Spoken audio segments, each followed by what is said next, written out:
Hi guys, may dumating na naman. Nabudol na naman tayo. May Lazada. So, ito na po. Ano kaya ito?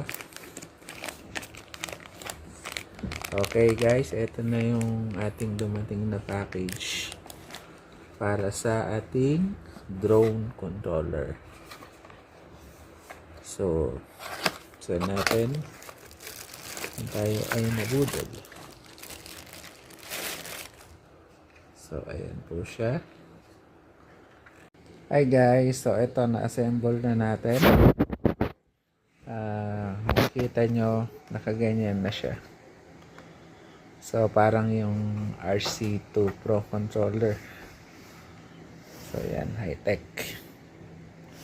So, yung problema kasi nung ito yung ginagamit natin, yung sa standard, is naiipit yung power button. So, ngayon, di na. So, madali na siya i-on. Then, pwede mo rin siya i-adjust ng ganyan. So, may rin siya, may ganyan. Pero, ewan natin kung magagano natin siya sa pag pinuntakbo natin yung drone. Pero, ayan po siya, ayos siya. So, hanggang dito na lang guys. Kung gusto niyo palang malaman yung presyo nito, I think nasa